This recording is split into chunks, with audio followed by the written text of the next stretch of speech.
So, good morning everyone and happy New Year sa ating tanan. Kung tanang malipayong kita ngan safe kita sa pagselebrar sa New Year kagabi, ang kung na maging maniswago na naton year 2026. So, for the continuation of our discussion for today's morning, here is my part and our discussion. So, the first one is egg scattering. So, an example ta nga di is uncarp. So, uncarp is may different approach siya sa kanya pag-spawn egg. So, ang kanya ginhimo is in-scatter niya kanya eggs nga nag-stick ito niya kanya egg sa aquatic plants. Nga, ang trade-off naman siton is no parental care nga dili ensure nga tanan makaka-survive ang kanya egg. So, the next one is mouth breeding. So, yon mga isda kanya kara pag fertilize egg sa kara mouth. Yaon male nga yaon female nga nagpa-fertilize sa kara mouth. So, ang high cost naman sini or ang cost is akara sarili gisa-sacrifice nira para ma-fertilize sa kara egg nagkakayon tira fasting. So, the next one is an migration. So, an migration naman is example ta nga di an salmon. So, ang salmon is nagkakaroon sa migrate ocean back to birth place or nagpa na tawag sini an kanya nagbabalik siya nga sa kanya nursery ground para nga to mag-spawn eggs. Tikang sa open sea pakadi sa river or fresh water. So, ang physical toll naman siton is or an cause is the battle upstream current and obstacle like waterfalls consuming all their energy tapos means reserved for spawning in their final act. So, the next one is habitat across stage. So, yung kanya di two habitat. So, the first one is nursery habitat. So, pinaka basics ba, pinaka first step ba sa kanila pag-spawn sa egg ngan fry. And pinaka kuan ba nira nga to pinaka nursery ground and slow moving water nga an plants akara primary food nga ng stone pinaka home nira nga pinaka protection nira sa current and predator. So, nga din naman sa adult stage, adult habitat. An adult habitat naman adi sira sa deeper and faster water. So, nga na nagkakayon sira hunting large prey and in resting pool sa mga fast moving water. So, the next one is population bottleneck. So, logical ini siya nga population bottleneck. So, isipon ta nala nga di sa Bawbaw is an nursery ground an pinaka basic. So, nga di sa Ubos mga adult adult habitat. So, isipon ta pag mawara ito niya da kara border ito niya pader is magkakayon imbalancement and food chain. So, the next one is predator and risk. So, aram naman natin niya an food chain diri diri la tanan predator, diri la tanan fry or tawag sini infant nga ang mga fish is pag pag mawara ang mga primary food is magkakayon imbalancement sa food chain. Tapos mayaon extinction na mahinanabo.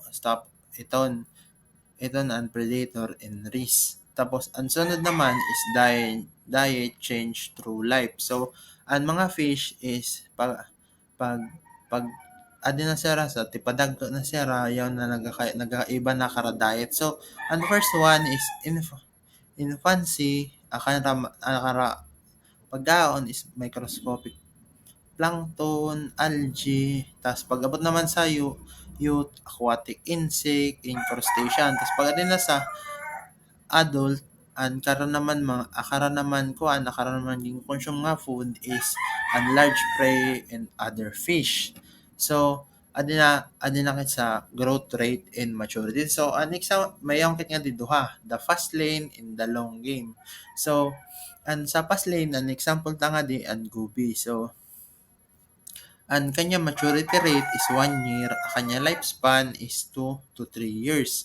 Tas sa long game naman, example sini nga di is an Lake Sturgeon. Ang kanya maturity rate is 25 years sa female, tapos ang lifespan niya is 80 to 150 years. Ang sunod is human impact and solution.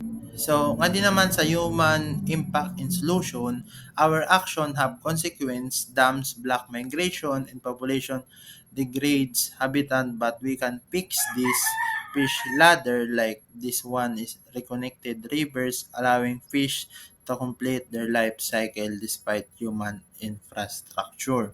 So, the next one is conservation basics. So, nga din naman is kuan na an nga di it's about helping population. We can actively restore habitat by adding wood and stabilizing banks. We created the complex messy river. The fish need place to hide, place to spawn, and place to grow. So, di ba, an tawag sini, ang naton mga basura na yung aton na sa karon nursery ground. Syempre, magkakayong kit itong gihapon ko ang responsibility nga maghimo kit ito na nga pinaka magkakayong kit mga project nga butangan ang mga rivers, mga walls para yon sira gihapon niya doon nursery ground, tas spawning eggs nira nga diri maging polluted niyan to akara nursery ground. So the next is case through early stage. So yon nga di duha nga an ova. An iova is I stage that embryo is visible developing speed, structure controlled by water, temperature. Tas nga din naman sa hatching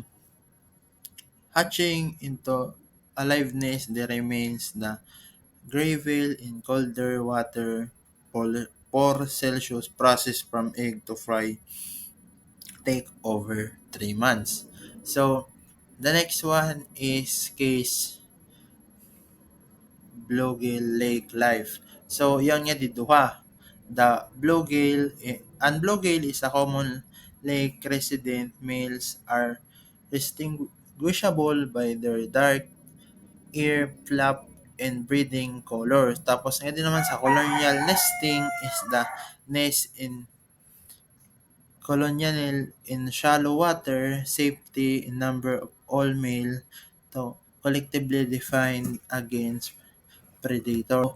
Nga di sa colonial nesting is ang mga female fish is nagbibuild sila nest side by side or tatrakin la in order to protect their in protect akara eggs, akara mga fry sa mga predator. The next one is an case carp egg on plants. So, nga di, mapapansin ta kanina di ba yung discuss ta approach kung paano siya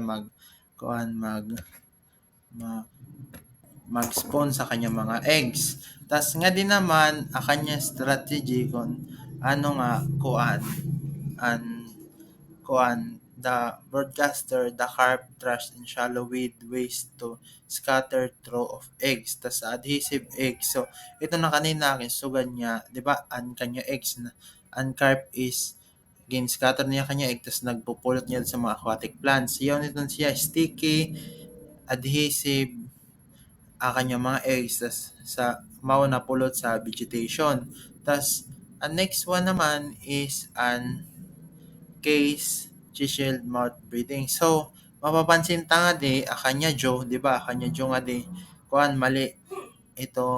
Mali na, mali na, siya mali na lobo. Ibig sabihin sito, niyaon siya nga to fertilize nga egg.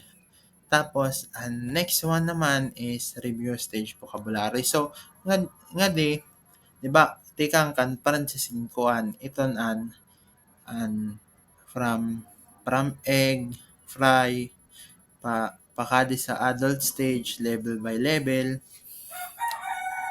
and pakadto sa strategy pag spawn egg, pag build nest, and fish is pares ta sa aton ng mga tao. Yaon sira kuan level by level ngan dire diretso adult stage dayon nga masusugad tan sa yung isda dire ba yung yapong isugad sara nga gisunod-sunod nga process in order para makakadto sa adult stage. So, happy New Year sa ating tanan nga di matatapos ang namang presentation.